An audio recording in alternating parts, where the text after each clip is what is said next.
Assalamu alaikum. Welcome to Malhama and the Mahdi. In this episode, let's discuss the Mahdi as treasure hunter. Now, I continually call us to study comparative religion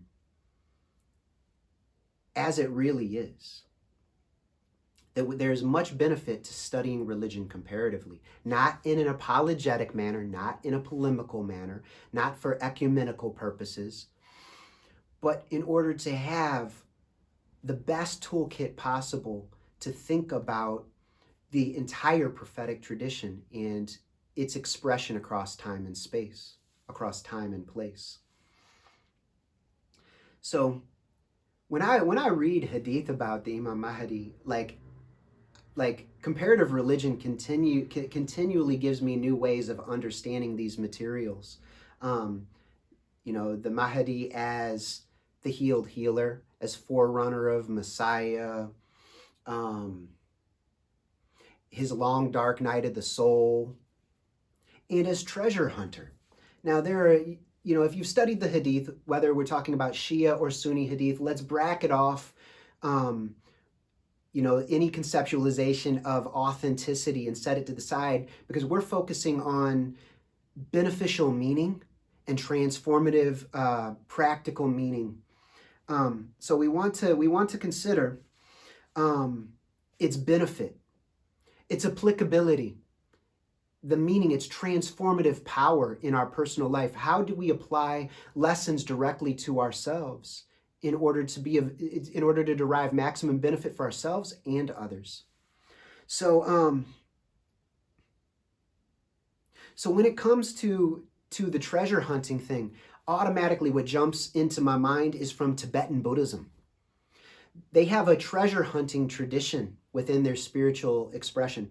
Now, Tibetan Buddhism, it is strongest and rooted within the Tibetan plateau, which much of it is 10, 12, 14,000 foot above sea level. A huge part of the Tibetan plateau is permafrost and doesn't grow much produce during the year, and people subsist. There are many nomads. There's some people call it the third pole. It's like a polar region. It's up above and including the greater Himalayan range. I've been on the shadow side of the Himalaya, up in Ladakh, areas that were historically part of Kashmir. I've been into the Spiti area of Himachal Pradesh, and I'm very fascinated with this whole region. And I'm fascinated with all religion and religiosity. And I seek to know the prophets that have gone across space and time. And I seek truth as it is, not as I want it to be, not as I imagine it to be, not as I think it to be based on hearsay or what I've heard it is, but as it really actually is. And I'm seeking transformation for myself, and so that I can be of benefit and help others to realize our potential, to actualize our human potential, and to return to the garden to live an ethically and energetically pure, organic way of life, the Adamic way, the prophetic way. So Tibetan Buddhism is rooted in the Tibetan plateau, and much of Tibetan Buddhism comes out of the final Indian expressions of Buddhism as it was taught at Nalanda and Takshila and Somapur. And there were basically a university system in Eastern India, located in Bangladesh, Bihar, UP. Takshila is located currently in the Punjab province of Pakistan near Peshawar, in the Pashtun area. And so Kashmiri Buddhism and Khorasani Buddhism had a tremendous impact on Tibetan Buddhism and its growth and development. And when I say Khorasani Buddhism, that's an anachronism. It doesn't quite fit.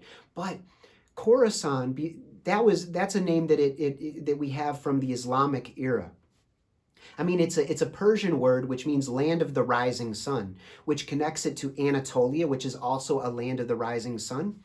and Japan, which is also a land of the rising sun. In Anatolia, Khorasan, and Japan are all connected by the Silk Road networks. All of them have expressions of academic excellence and contemplative traditions, as well as healing traditions.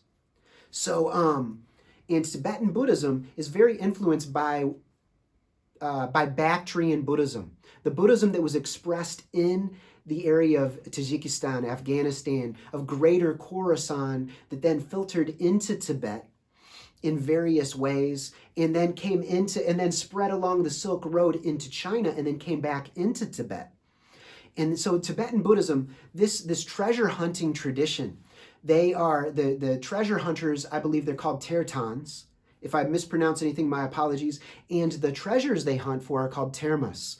The treasures are typically found in the earth, but they can be found in the sky. They can be found in water. They can be sacred texts. They can be sacred mantras or adhkar prayers. They can be scriptures. They can be sacred objects. They're located within sacred geography. And there is evidence that this tradition may have arisen in the Khorasani region.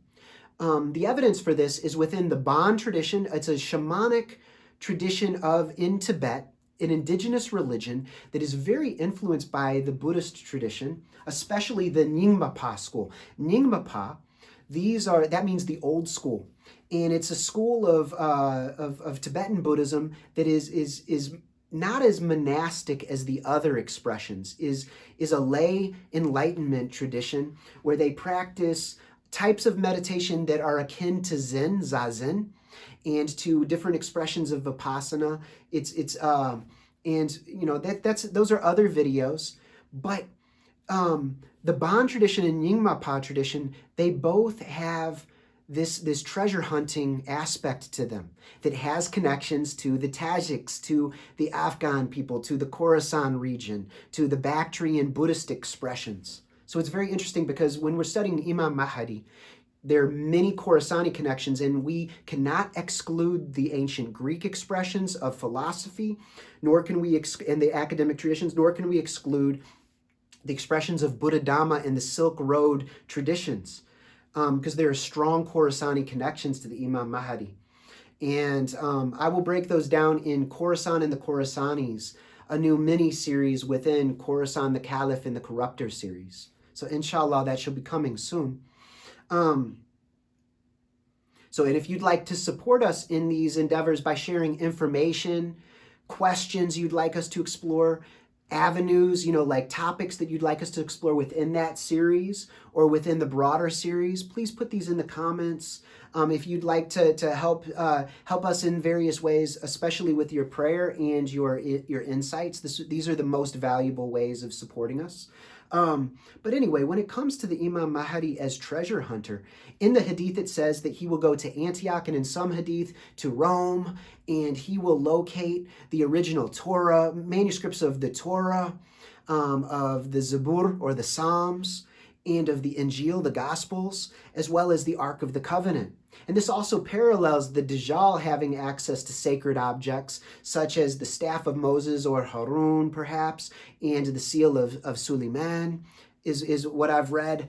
And this has been a ways away. And so there are some interesting connections and oppositions between the missions that parallel. Like in time, the Dajjal and the Mahdi are coming online. Their missions are parallel to one another. And the culmination of the Dajjal's mission is going to be at the time when Isa alayhi salam descends. So what I would argue is that the Imam Mahdi, he is going to be finding these sacred objects, these termas, these sacred texts, and sacred objects that he will then be of benefit within his mission, perhaps. I would argue that there are physiological readings to these things that he will find within his genetic coding, within his, what I call his clay beds. Our genetics are our clay beds. We are the earth. And we have sacred living kun-created waters, sacred living kun-created soil. And we are the earth. We are walking masajid. We are walking musalla.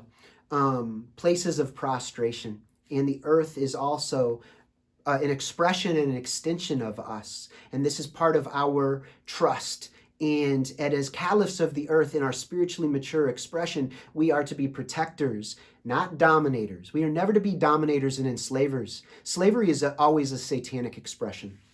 We are to end all slavery. We are to end all tyranny and all oppression. This is part of the prophetic path and part of being a caliph of the earth. And so he is going to be finding these treasures. And so this connects us to the ancient Khorasani tradition. And there's more to look into in these lines. So I will go more in detail in future videos, inshallah. Let me know what you'd like me to connect to in the comments. And if you have any ideas, or if you've done research or suggestions of, if you've got puzzle pieces for us, because we're collaborating and cooperating in putting this puzzle together. So until next time, assalamu alaikum wa rahmatullahi wa barakatuhu.